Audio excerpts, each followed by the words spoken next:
When I was diagnosed with ADHD nearly 4 years ago, all of the people around me reacted very similarly. It was like, yeah, that makes sense. How did we miss this? Oh, totally, you're ADHD. But the following year, when I was diagnosed with autism, that was not the same response I got. It was a lot of, are you sure? Or, I've known you for so long, I would have picked up if you were autistic. Or, but you don't act autistic. Cool. But now if you flash forward to today, all of my friends and family are super accepting of me having ADHD and autism and are like, oh, this makes sense now. We understand it. But this really got me thinking. My ADHD was so obvious to people and my autism so wasn't. And I wonder, did my ADHD mask my autism in some ways? And do other people experience it in reverse? Let's talk about it. Firstly, it is so important to note that ADHD and autism, two different things, different diagnoses. And if you have questions about those things, you should go talk to a doctor. But if you want the opinion of some queer pretty girl on the internet, you can keep watching this video. I'll allow it. I'm going to be talking in this video about my experience, and I am so curious how it interacts with yours. So please, please, please comment below your experience with how your ADHD and autism might be masking one another. Let's start with how my ADHD showed up in my childhood and my teenage years, because it was definitely more present and more people would have noticed it. So let's start there. Firstly, I was incredibly hyperactive. I was moving and doing things at all times. And in my teenage years especially, this showed up as me being really into school things. I was in a lot of sports, I was in a lot of extracurricular activities, and I didn't shut the fuck up. I talked nonstop. I was blah, blah, blah, blah, blah, blah, all the time. It was very obvious that I was super hyperactive, but a lot of people just attributed that to my personality. Oh, she's just fun and bubbly and so cool. Thank you. You think that? The next one is I had huge difficulties staying focused for prolonged periods of time, which often meant that I would get distracted doing other things and kind of jump from thing to thing. And a lot of times this difficulty to stay focused would actually cause me to have what I thought was anxiety attacks, because I would just get so frustrated, and I perceived that to be anxiety at the time because that was what doctors told me. You're anxious, you have anxiety. Dog, I got that dog in me.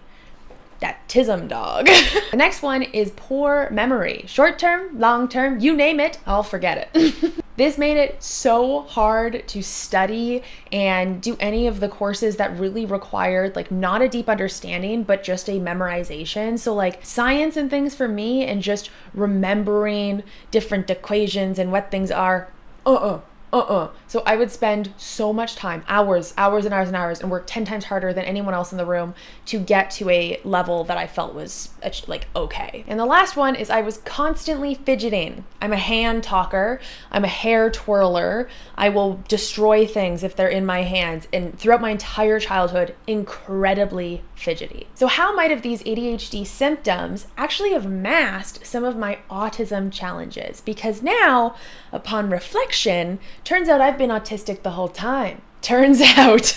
Let's take a quick pause to thank the sponsor of this week's video, AccuFlow. When it comes to partnering with companies, it's so important to me that it is something that I actually use, and AccuFlow is something that I genuinely use every single day. This is by far the best system I have found for my ADHD brain to allow all of the things I have going on organizationally and put it into one place so that I am not stretched thin trying to figure out what tasks I have to do and when, because it all exists in one place instead of over like 5 different places. When I say that I have a lot on the calendar, I do mean that I have a lot on the calendar. Why? Because for my ADHD brain, it is so important to me that everything that I have to do exists on my calendar. I have told people time and time again that if you want me somewhere doing something at all, you need to have it in my calendar or I won't be there because I'm going to forget. This has been my source of truth for so long. Let's go through some of the best ways to use AccuFlow, and then you can use the link in the description below to get it for yourself. Let's see. Like I said, I use this day to day to tell me what to do when. So one of the pieces I like is that I can brain dump here all of the things that I need to do in a day. For example, let's say that I need to stop being stinky. You know, normal things. Now, I can have all of these to-dos stay here and exist here if I want them just right in front of me, But one of my favorite things that you can do is you can drag them into specific days. I can actually drag these tasks into specific time slots to live wherever I want them to live throughout the day, to really keep me on schedule to make sure that I get these things done. I can then click into these tasks, add descriptions here. I could share this calendar with my assistant or with my partner or with my family or anything like that, and we can actually plan pretty big things using AccuFlow. If you are like me and you struggle with having too many things in too many different places and you need them all to exist somewhere, make AccuFlow your source of truth like I have made it mine. Thank you, AccuFlow, for sponsoring this video. Let's get back to it. I think what's important to note here is that while I am incredibly hyperactive, my ADHD is actually the combined type, meaning that I am both hyperactive and inattentive. And I know that a lot of women, and I know that you are a lot of women, tend to be exclusively inattentive ADHD. But let's start with talking about the hyperactivity of my ADHD and how this masked a lot of my autism. My hyperactivity really showed up in school as me doing everything all the time. What lived within this hyperactivity was my special interests. So I was completely obsessed with musicals and oh my God, I would lose my mind over musicals. And so I was in musical theater, but to the 10th degree. I was the lead in every musical that I was a part of. And I spent so much time learning my part, but also helping with other pieces. I was completely obsessed, but it looked normal because I was showing up that way in everything that I did because I was so hyperactive that my special interest wasn't as a slap in the face as, say, the autistic kid that is obsessed with trains, because that shows up more like nobody else here is obsessed with trains, you must be autistic. But for me, it was, oh, her special interest is musical theater. Who would know? She's just in musical theater and is a big part of it. The other piece too is that one of my special interests was learning and school. That's a cool one. But that meant that I was spending all of my time doing school. Everyone just saw me as the good student and the good kid, but really what was happening is my special interests were driving me to do well in school, along with my hyperactivity and the pressures of a narcissistic parent. That's a whole other video. But some of the ways that I really struggled because of my autism was I had a lot of social challenges, but these were completely masked because my hyperactivity made me very loud. Very, very loud. And you might be looking at me going, Haley, you're so charming and charismatic. You had social challenges? Did I ever? I had huge challenges with making really close, meaningful friendships with people. And I oftentimes had super shallow friendships with a lot of people, but they didn't go anywhere. And I didn't really understand how to take that next step with somebody. But it just wasn't obvious to people. Everyone just thought that I was friends with everyone. And a lot of the times in these friendships, when I did have closer friends, I really struggled to read them and understand them and get the social cues, which would result in these massive friendship breakups that I didn't understand.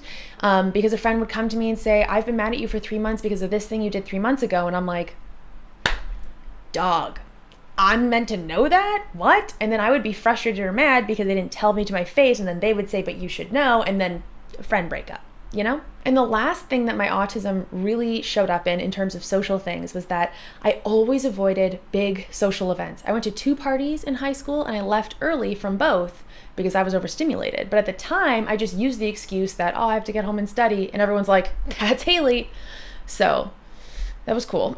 So in this way, my hyperactivity and my tons of energy that I had all of the time when I was growing up really just masked all of these social challenges because people thought I was too freaking busy to maybe have super close friendships, or that I was really successful. A lot of people thought that I was doing really well. She wasn't. She cried herself to sleep a lot.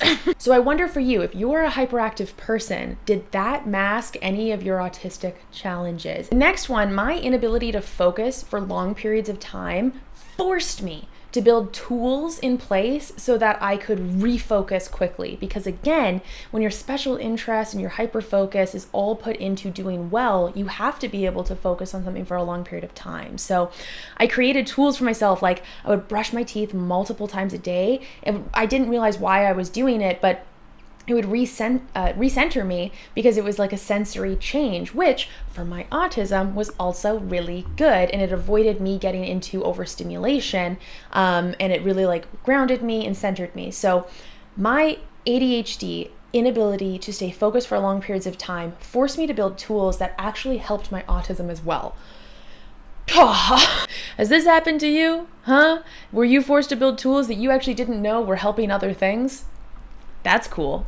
Next, my poor memory because of my ADHD was really bad. Firstly, I would say it was really bad. I really struggled to memorize things, but my special interest of being school and succeeding and almost this desire to like prove to people that I could do well forced me to work so hard. You know, I would spend the entire night reading the same things over and over and over and over again to maybe memorize them or memorize 80% of it, even though I worked so much harder than everybody else. Did it like sustain myself for a long time? No, I burnt the fuck out at a certain point, but there you go. Fidgeting. Now I am such a fidgeter, and like when I told my mom specifically that I had ADHD, I think one of the first things she said to me was like, yeah, you're super fidgety. Like that makes sense. That makes sense. That one was really obvious for a very long time, but fidgeting actually masked the stimming I would do and the self-regulation I would do for my autism because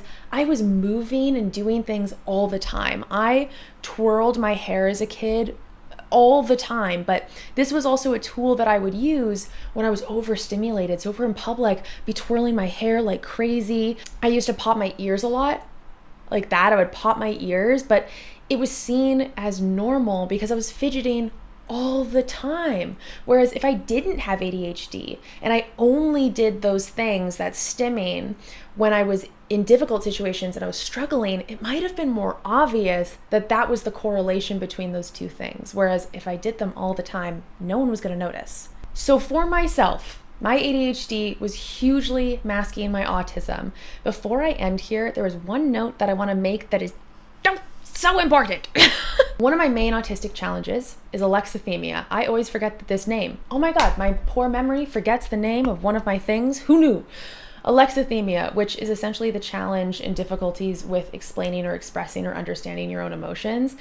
And for me, growing up, this would show up as like huge meltdowns because I didn't understand what I was feeling, and so I would bottle them up, and then at a certain point I would explode, and I would just have these huge emotional reactions. But when I would have these huge emotional reactions, this was always attributed to you're overreacting, you're overly emotional. Are you on your period? This is just a girl thing.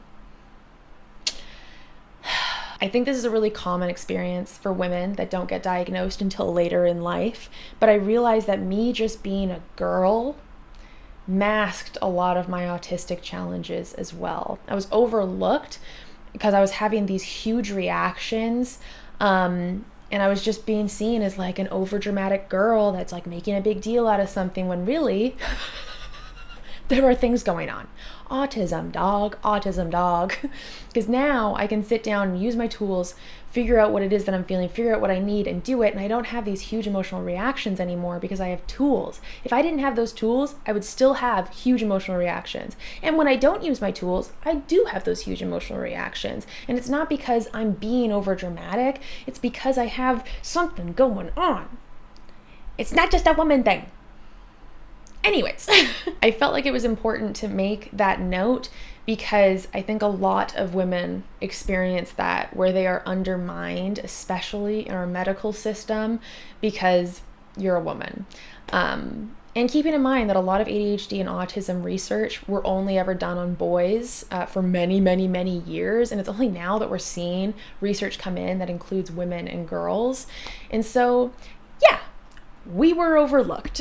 And keep in mind, it was obvious I was having severe challenges through my entire childhood because I went to many different therapists, talked to different doctors, I went to classes as a really young kid, but it was all centered around anxiety or depression because doctors didn't want to label me as ADHD or autistic because I couldn't be, right? I was a pretty little girl and couldn't have those things going on, right? All of this to say, if you think that you might have ADHD and you think that you might have autism, research them separately and know that maybe you could have both. Maybe you don't. Maybe you have one. Maybe you have the other. And maybe a doctor is going to invalidate your entire experience. But I feel you. We're on the same wavelength, you and I. My biggest suggestion would be to just find understanding in yourself. Fuck the system. Fuck what everybody else says. Find understanding in yourself. All of the tools that work for ADHDers work for me. All of the tools that work for autistic folks work for me. Does the label really matter? I don't know, might to you, it does to me, but doesn't to everybody. And so focus on the tools, maybe not the label, if that is helpful. Thank you so much for watching. As always, I am so proud of you for putting in the work to yourself because nobody else is gonna do it for you. So it's pretty fucking cool that you're doing it for yourself. I love you so much. Thank you for watching this video and I will see you in the next one. Bye.